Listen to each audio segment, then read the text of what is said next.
separates you from me? Those I love are a reflection of that which I love about myself. But I have the same level of commitment to everyone as I do to myself. I am as much them as they are. I am as much them as I am myself, and they are as much me as they are themselves. If you assume that you do not transcend the bounds of the self, then you must also assume your physical and hypothetical existences are a multiplicity, which is trapped within a singularity. If I assume that who I am is only my consciousness, both the personality I exhibit physically and the personality I exhibit virtually are me, and one is no more real than the other. As a social being, parts of my identity rely on the identities of others. Then my existence is relative to all others. What does this truly mean, this relativity, this reliance on others' perceptions? Am I singular, or, as I am so inexorably linked to others' perceptions and identities, Are we all one? Struggling with the fact that though we inhabit our own physicalities and are unique in that sense, we exist only in relativity to others.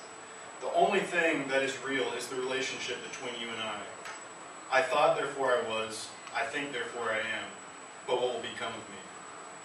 It is not so easy to dismiss virtual reality as a human construct, because as far as we understand it, the mind also constructs what we are conscious of. Are your changes of self, your realization of self, extant in any medium other than as an impression upon your original conception of self? I can only exist in relativity, yet I am singularly conscious of this fact. How do we account for the way that we operate? The idea of human constructs and of consciousness is unconsciously accepted in our society and ingrained in each individual. Because of this, we are relative. I am not singularly conscious, or I do not believe to be. Every interaction that leads to foresight requires collective human consciousness on an unconscious level. I am conscious of this fact as well. I am singularly conscious of the relativity that you speak of. If I choose to exist as I do, this does not require the acceptance of others, only of myself. I alone choose what I am. Others choose to interpret this as they alone accept. Reality and perception are not the same thing. The way that a human perceives something is then how it is for them. But how I choose to perceive someone will always affect how they relatively perceive themselves, and how I relatively perceive myself. Perception accounts for what we have determined reality to be. Then reality is an amalgam, a collection of perceptions. Humans operate on an understood commonality of individual perceptions that are in fact different. As a collection, they are not. They join and merge. They become one perception. They become simply reality.